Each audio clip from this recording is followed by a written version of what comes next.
Hi and welcome to this day one of our video diary of our trip to Portugal.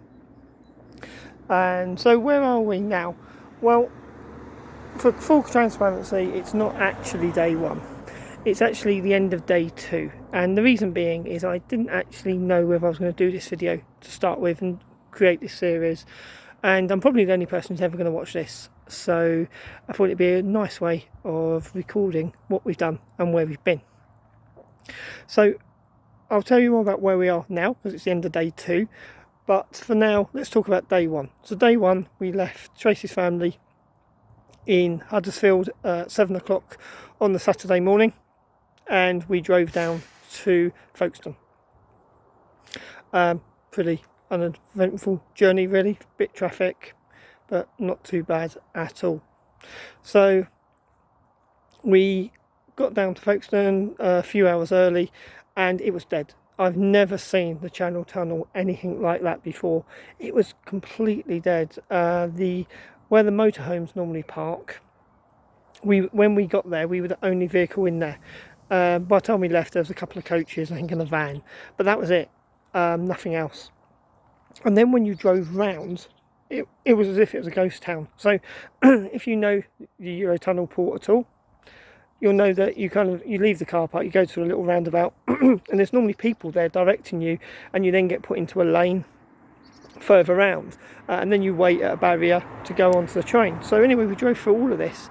We got to the area where you normally get stopped and you wait at the barrier. There's a man that was holding up at the window a number. So we drove down that lane and it was empty, and the gate was up, so we drove past.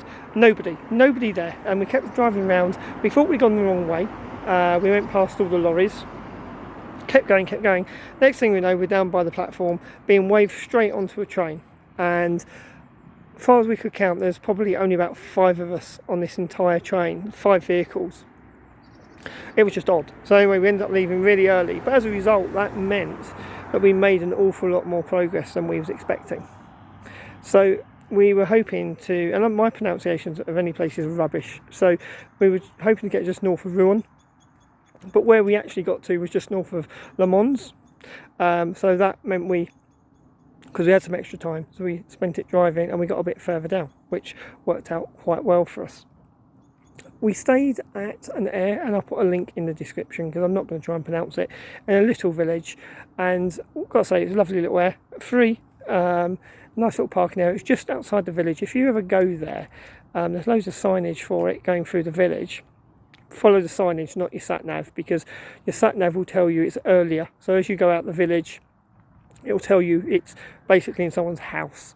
It's not. You keep going and you go past the sign saying you're leaving the village, and it's just there on the left.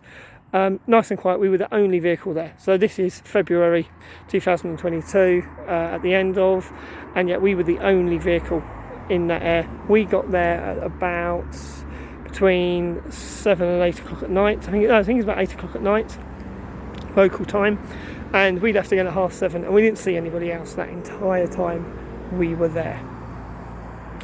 So that was day one. Made really good progress, got down to there, and it was the first night that we haven't had the heating on in the van for a while, so that was good. It was still a bit chilly though at night, but it wasn't too bad. So anyway, that's where we leave day one, and I'm now going to end this video and we'll then talk about day two.